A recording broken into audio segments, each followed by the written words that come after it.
Vamos a ver qué hace.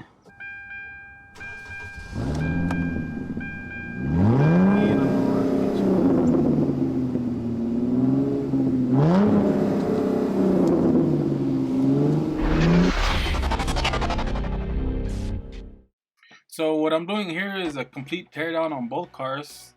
This one was the one that got totaled out. I bought it from my brother. I gave him 800 bucks.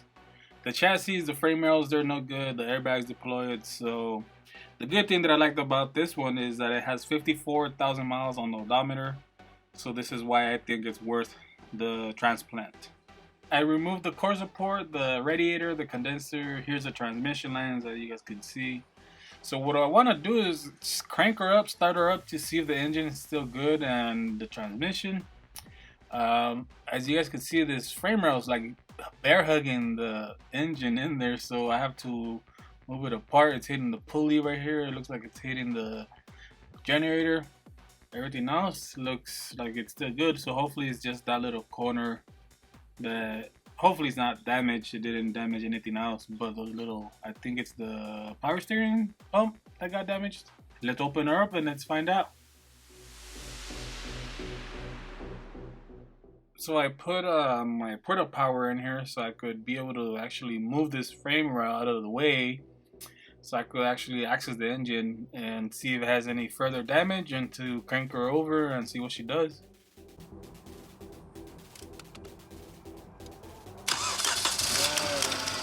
Alright, stop. Wait, never mind, never mind.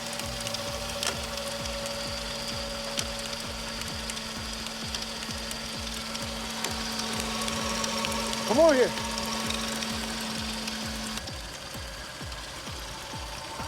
Yeah.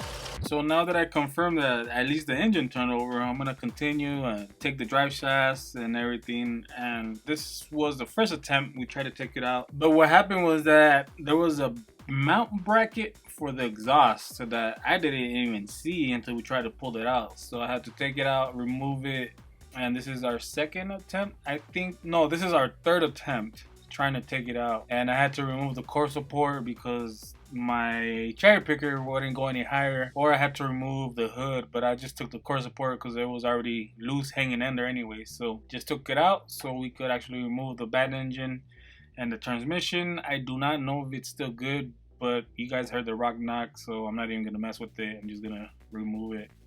And I wish it went by this fast, but it really didn't. So right here, we're gonna remove the good engine and the good tranny. This was, I think, a weekend later, if I remember right.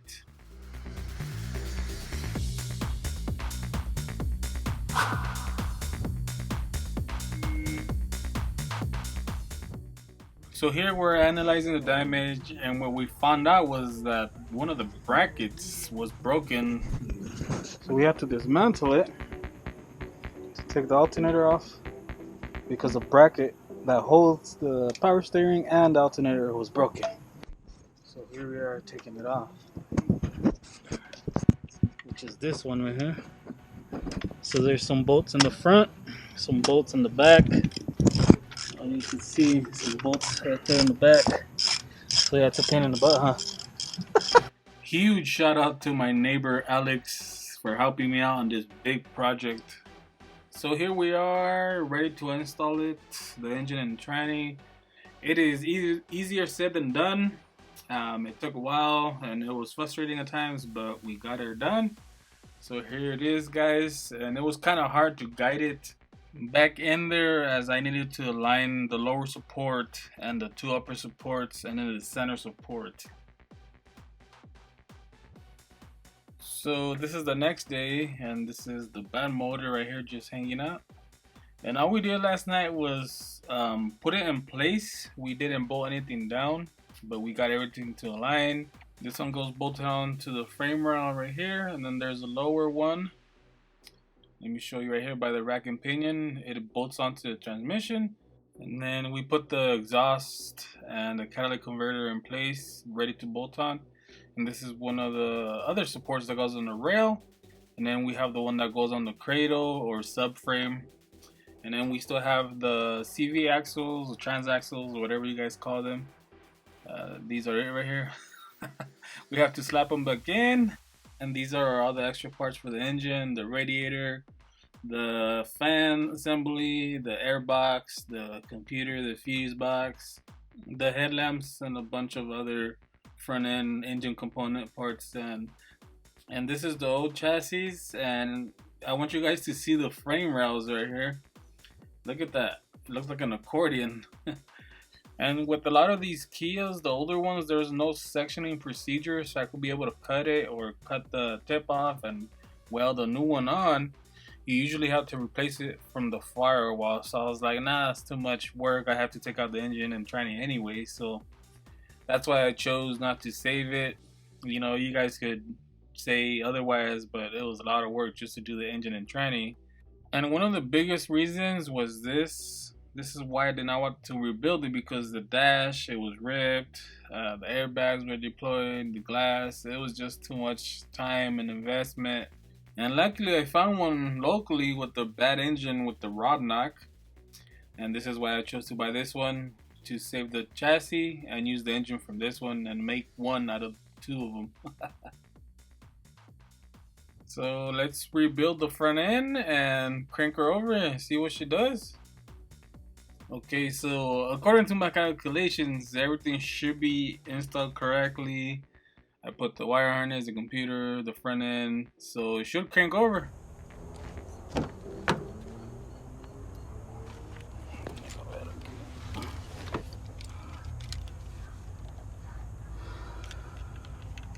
So I got the keys for both cars, and now I gotta figure out which one's where.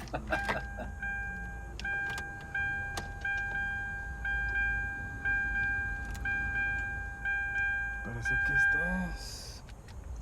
Sí sirve el radio. So, vamos a ver qué hace.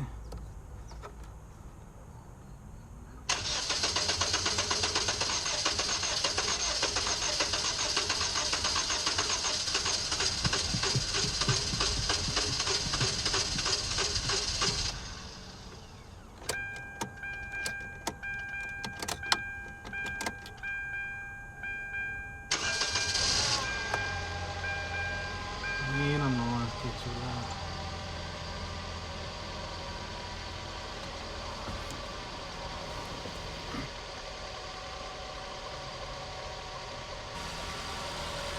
Mira nomás.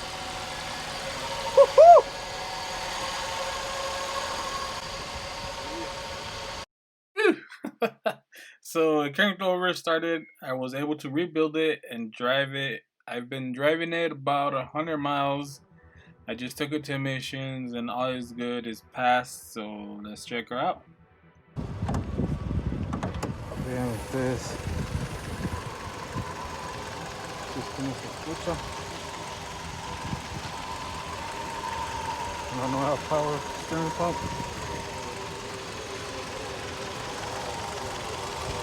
Le puse los catalytic converters del otro. So I put brand new coolant in there. I use the same catalytic converter with 54,000 miles on it. It has new tranny fluid. The battery's the same, so we'll see. Hopefully it could hang. I do not know for sure if it's gonna last me, but let's see what happens. Let's check out the interior. It's pretty clean for the most of the part. I think it was an old lady that sold it to this young lady. I do have the TPMS sensor light on, which I think the batteries are dead. I have to replace. 116,373 miles. I just put fresh gas in it. The stereo's basic, it has no aux, but I'll swap it out later. And this is the cloth interior. It just needed detail, but it's okay. I put one of my jump boxes back here in case I get stranded because the battery's been sitting so long. And comment below, guys, let me know what you guys think. I think it's okay daily driver.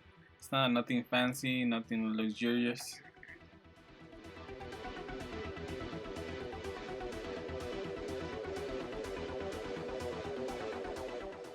It does need some body work right here, the quarter panel and the dog leg. This is how I bought it. I got it for under 600 bucks. And then the door, look how wavy it is. It looks like they hit some kind of pole or something. So in the future, I am going to repair it.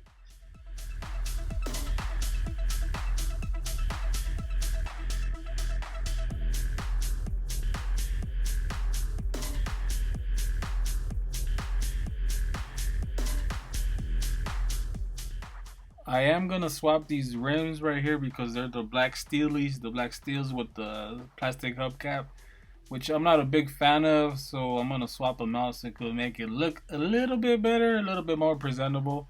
The tires are pretty decent, and in the future I'm gonna have to refinish the bumper, and I'm gonna have to refinish the right hand fender because the clear is starting to fail. But I'm not gonna worry about that right now. It's okay for now.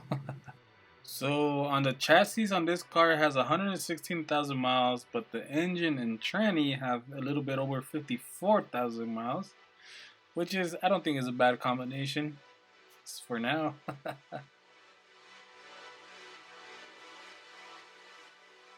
So total invested on both cars, I paid a little bit under 600 bucks for this one.